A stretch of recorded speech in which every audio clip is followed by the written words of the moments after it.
Everyone, I hope you had a fantastic MLK weekend and welcome back to our third week now. Well, we're beginning our third week of English 306. One thing I want to say before we kind of jump into the details of what we'll be doing this week is I will usually have these videos and emails sent to you detailing what to do this week on Mondays. This week I am giving it to you on Tuesday, given that it was MLK weekend. However, because of that, usually things are going to be due Sunday at noon. This week, I'm going to make a little bit of an exception and extend the deadline to Monday at noon. So you have a little bit extra time, especially considering that you will have 3 assignments this week. One being your reading on chapters 4 and 5 of William Zinsser and your response. Also, I'm going to have you look at some sample appreciation letters and make some comments about those on the discussion board, and then finally you will have a rough draft appreciation letter, which I will get to it in more detail in just a bit. So real quickly, a few things about the assignments that you did this last week, which include responses you wrote to chapters 2 and 3 of Zinsser's On Writing Well, and also taking your New York Times article and condensing it. So I have not graded these yet. Expect those to be graded during this week. However, I have read through all the responses and all the ways in which people condensed their articles. Generally, I found that in terms of the responses, they were good. People seem to be engaging with the reading. Just continue to do that. There were maybe some few exceptions where people, I don't know, it seemed like they maybe just skimmed the chapter and wrote a response, and I maybe took off some points here and there. But as long as you continue to have 2/3 to 1-page single spaced, and you prove to me that you understood the reading, you engaged with it, and you formulated some worthwhile ideas, opinions, criticisms, I'm happy with it. In terms of, the condensing your New York Times articles. So mainly, I think people did well with this. It was an exercise to hopefully show you how much on the first draft of writing something, or even the second and third draft, we tend to have a lot of clutter, and there is usually a lot of room for improvement. On most slash all of these, I'm planning to make some comments to show you places where you could condense a bit more. That is not to be hypercritical. It's just to keep us learning how we can get rid of certain information, how we might formulate things in a better, more succinct way. So this week, if you are looking at your grades for either one of those, hopefully that gives you some clarity on why you received a grade or the feedback you've gotten. A little bit on the readings for this week, chapters 4 and 5 of William Zinsser's On Writing Well. So in chapter 4, one of the things I find really interesting about what Zinsser is communicating is that so far you may have noticed in chapters 2 and 3, Zinsser stresses the importance of having simplicity, having clear, concise language in how you communicate in written form. However, in this chapter, Zinsser is stressing that you be sure to have your own style and your own personality. Those can seem like two things that are at odds with each other. So I'm going to give you a prompt, which is going to be asking you to explore what your thoughts on that are, and what your opinions are. Another thing Zinsser points out in chapter 4 is how the informal I is something that a lot of writing teachers say you shouldn't use. He takes a different stance and says he actually thinks it can be quite appropriate and useful. I want to hear your thoughts and ideas on his opinion, the extent to which you agree or disagree. In chapter 5, Zinsser continues talking about style and actually shows some examples of writers he thinks highly of who have their own sense of style. What I'm wanting you to do for this chapter is essentially communicate or write out what you think was effective or ineffective about some of these writers that he is mentioning, and give specific examples to illustrate your claims. Now let's talk a little bit about appreciation letters, because you will be doing 2 things this week related to appreciation letters. First, I'm going to have you look at 3 sample appreciation letters and communicate in written form what you find effective and ineffective about these appreciation letters. Next, I'm going to have you write an appreciation letter. Now, this can be something you can just make up, or it could be something legitimately that you base off a circumstance in your life right now. I have had lots of students who have actually written something based off circumstances in their life, and they have ended up submitting it to someone, somewhere. The first thing I want to say about appreciation letters is when I have taught these in the past in business writing courses, I have a lot of students who will say, appreciation letters, why are we doing this? I don't know that I've ever gotten an appreciation letter. This is why I'm having you do this exercise.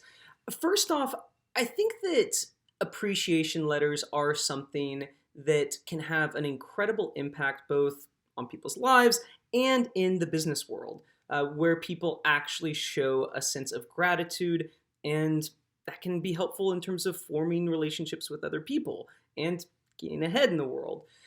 Now, an effective appreciation letter, like everything we're going to work on, does depend on context.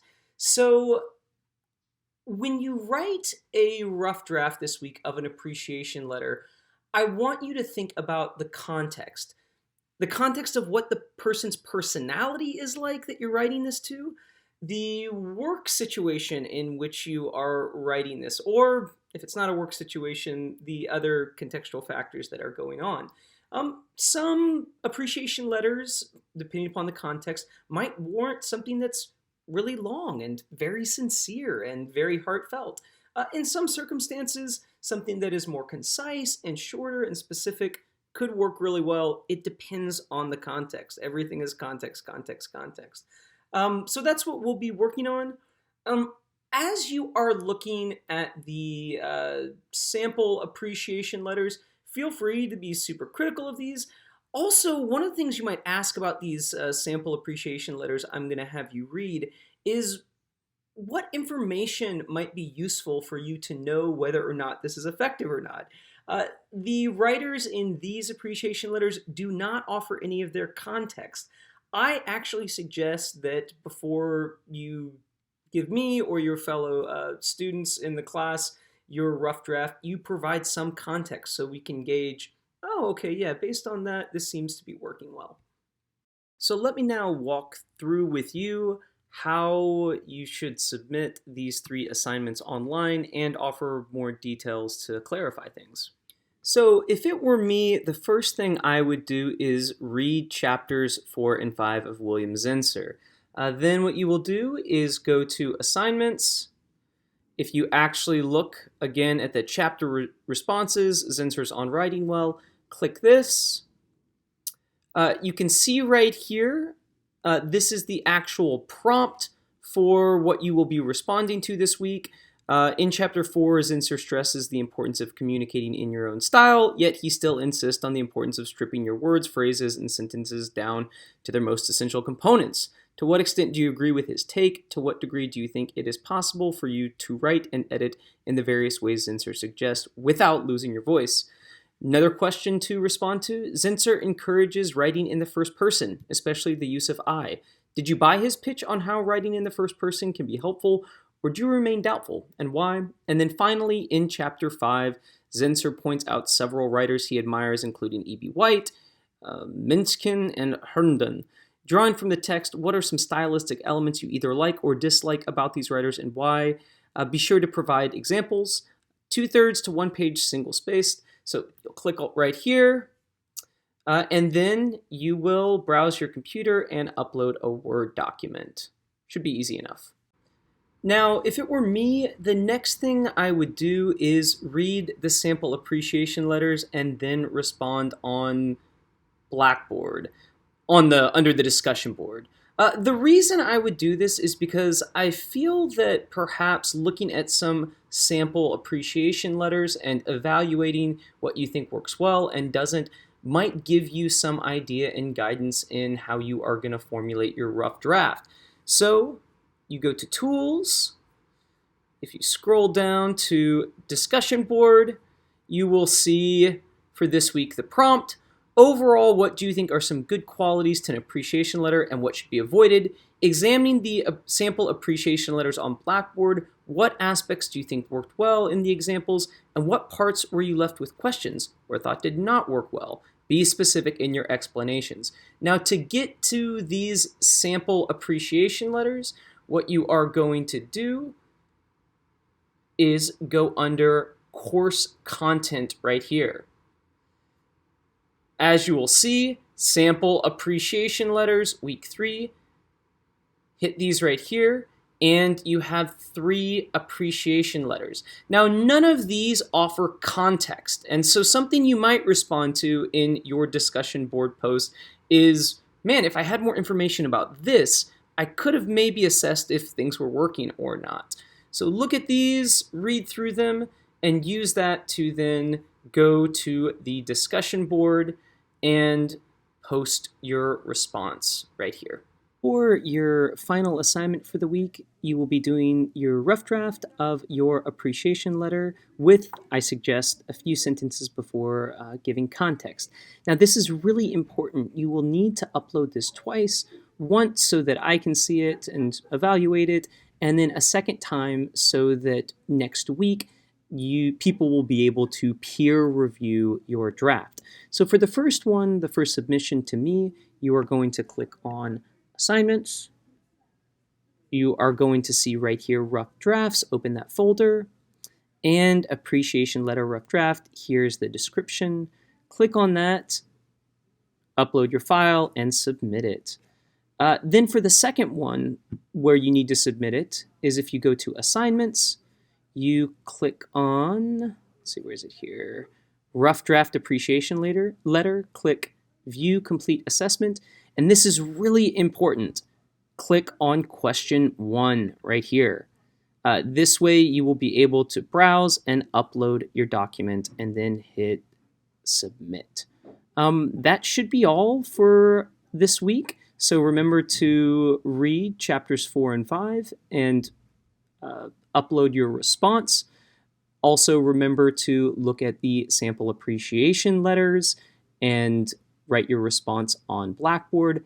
Finally, write a rough draft of an appreciation letter and upload it both to the rough drafts right here and the rough draft appreciation letter.